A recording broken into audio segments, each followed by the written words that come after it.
Africa, Ethiopia, these are fundamental. But it's going to be alliances that are both African people as well as non-African people. Let me stop there because I know we want dialogue and I want to hear as much as I can from Professor Clarke as well. All right, thanks, Professor Clarke. Thank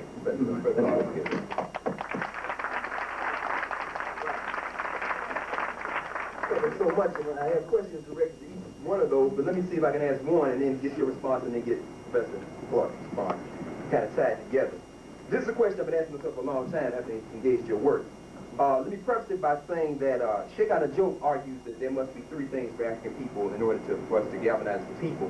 First, the historical continuity, which means classical Africa up through the present moment, which in turn, for Sheikh Anajoke, generates a historical consciousness, which in turn gives us a sense of purpose for the future. That's basically putting it. And of course, you know, Sheikh Anajoke himself rooted in a lot of Marxist thought. With that in mind, you have talked about your location as prophetic black Christian, a radical Democrat, and working with in the best of those traditions.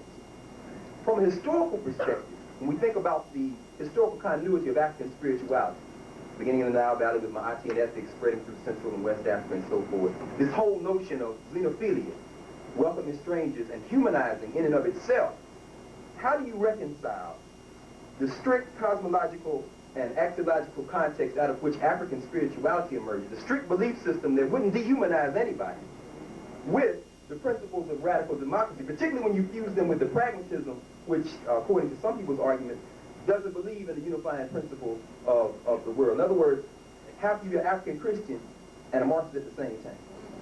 Yeah, and then Dr. Clarke. Appreciate that, yeah, appreciate that question. I mean, one is, I'm not a Marxist in the sense that... radical Democrat, I'm sorry. Yeah, radical Democrat. I mean, I think Professor Clarke is right that Marx is a particular extension of the European Enlightenment that has no sense of the depth of spirituality. You see, it's impossible for me to grow up in the Black Baptist Church as Holy Ghost Baptist and not have appreciation of the depth and complexity of spirituality. Yes, sir. Yes, sir. Marx himself didn't understand that, but that's his deficiency. What he did highlight is the concentration of wealth within monopolies and oligopolies. He's right about that. What he did highlight was during the age of Europeanization, the global system would be unable to produce enough quality jobs with a living wage such that everyday people would have to deal with mass unemployment and underemployment. All you got to do is look at chocolate cities to see that. So those are insights that anyone who is involved in struggle for freedom would appropriate. I learned that from Professor John Henrik Clarke, right in Freedom Way. He's been deeply conversant with the Marxist tradition, but always from an African-centered perspective. So he's appropriating the insights that relate to African suffering. I agree wholeheartedly. The difference is this, though, you see, that I am very suspicious of the language that talks about African X and African Y. It's too monolithic. It's too much of a generalization. That Africa itself is such a diverse place, 4 times the size of America. Rich history.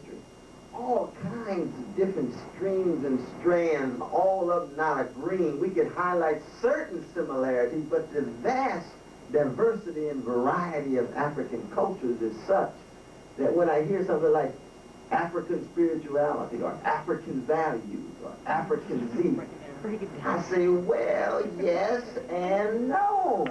What do we mean? Let's be historically concrete and specific here. And of course, that's what we're going to do today. Very historical, concrete, and specific. But I just want to throw that out so we can move in that direction. I think we must realize the European personality and his cultist desire for power walks his personality to the point where the real practice of Christianity and democracy is alien to that personality. When you look at African societies, before the interference by the European and the Arab, There are faults, of course. But look at the fact that African societies had no word for jail because no one had ever gone to one. Yeah, that's right. Had no social agencies such as insane asylums because no one had ever gone crazy. There was some humanity in African societies that prevailed within the society itself, that emanated from the structure of the family. It had built-in judge and jury.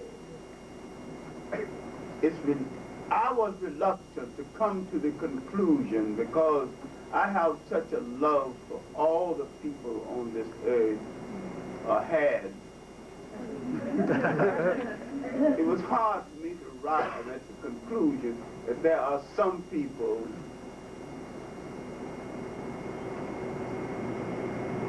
who are evil and not going to ever change. That's right. That's right. I have met some white people as good as people need to be. And I don't think we should waste our time thinking we got to fight every single white person on the face of the earth, because some of them are frightened and some of them are exploited too. I think all exploited people should come together and do their exploiter in.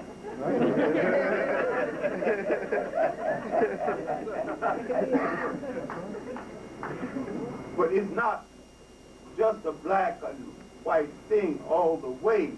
It might well be based on a vague concept of class. And if you read Sheikh Anta the cultural unity of Africa, he never said that all Africans were the same.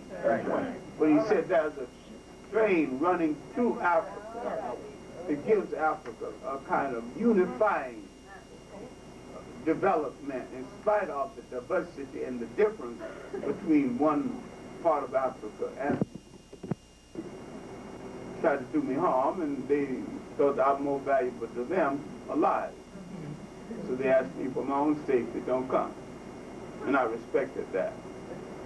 But I think Africa is hooked into Western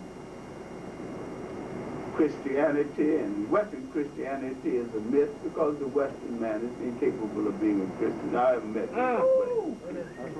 Teach, brother! Remember now, slavery was brought into being by Christians. Read the Capitalism and Slavery, read the first 3 chapters. How the church sanctified and sanctioned the slave trade. Read the book called Catholicism and Slavery. Right. Read Basil Davison's work, Black Mother, the Slave Trade, and if you forgive the Martyr Spirit. Read my book, Christopher Columbus and the African Holocaust. And I have another book, Slavery and the Slave Trade, that I'm revising. I've probably done 4 books on slavery. Professor Clarke, can I ask a question? Yeah. Yeah, I appreciate it. Oh, more respect, you know, brother, seriously. One is, you would agree that there were some prophetic Christians who played a role in resisting modern slavery?